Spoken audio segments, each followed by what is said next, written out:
По-перше, я хочу подякувати за довіру керівнику нашої держави, міністру освіти і науки і голові Закарпатської обласної державної адміністрації, які довірили мені цю відповідальну посаду у такий нелегкий для вищого навчального закладу час.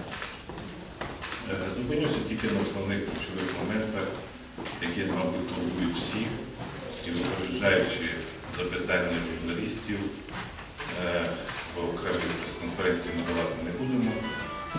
І це буде моя відповідь. Перша теза. Це турбує всіх, я знаю, і громадськість, і професорсько-викладацький, студентський склад Ужгородського національного університету. Та я думаю, що всі не байдуже, кому не байдуже вища освіта і наука краю. Бренд Ужгородський національний університет є сталим, захищеним і не буде змінений, по крайній мірі, за час мого виконання обов'язків ректора Ужгородського національного університету.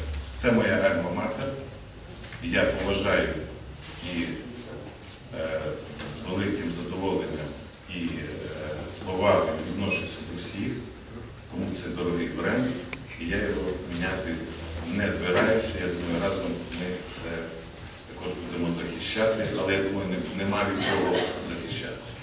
Перша теза. Друга теза – це те, що економічний стан університету є важким, і треба закінчити цей період, як у цьому анекдотах про 3 конверти, валити все на попередників за те, що нібито довели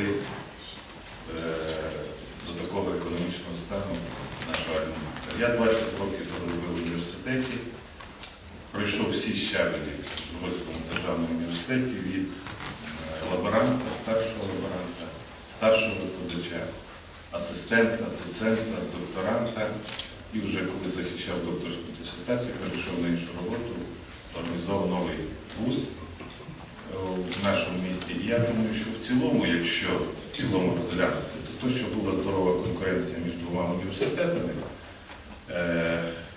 це було добре і сприяло покращенню роботи всіх вищих навчальних закладів. Що стосується економічного стану і хто що винуватий. Від цього дня ми не будемо шукати винних. І я хочу з цієї трибуни подякувати попередньому керівництву університету, це Миколі Верешу, Олександру Сливці, Студеняку, іншим керівникам університету за те, що вони втримали той важкий час на плаву університет, і в ньому були цілий ряд вагомих, серйозних здобутків.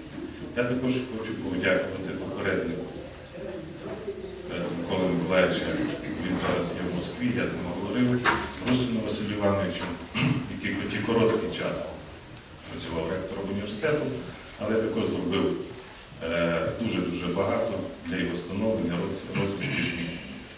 Звичайно, не маючи детальну інформацію, а дивлячись на публікації, тому що їх було багато за останній період, те, що зроблено командою, яка прийшла в середині квітня до керівництва університету, через Віталія Ніколайчуком, я вважаю, що зроблено дуже велика робота. Величезна робота зроблена по наведенню порядку в університеті, елементарного порядку. І є певні успіхи. Буде видано наказ і зроблені оголошення в засобах масової інформації, що Ужгородському національному університету дозволяється приймати серед року всіх студентів комерційних навчальних закладів Закарпатської області на відповідні факультети спеціальності або наближені зі збереженням тої облади, яка в них була в попередньому вузі. Ми це оголошуємо, і я думаю, що економічним і таким кроком самі відімруть вузи, в яких є зараз 46 і 20 мільйонів гривень поступають у базові вузи, які не є зареєстровані в області. Частина з них попаде в казну Ужгородського національного університету. Додаткове навантаження університету не буде, тому що вони поповнять існуючі студентські групи.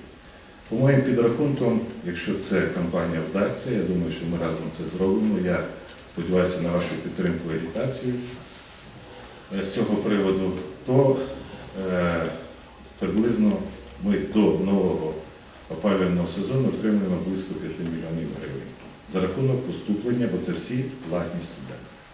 Не треба боятися і казати, що студенти будуть не в рівних умовах.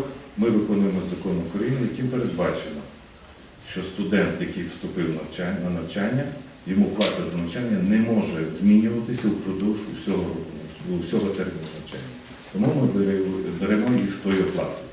Але це не значить, що якщо ми першу сесію не складуть, ми їх виключимо, а потім по-новому поновляться вони вже на умовах студентів Ужгородського національного університету.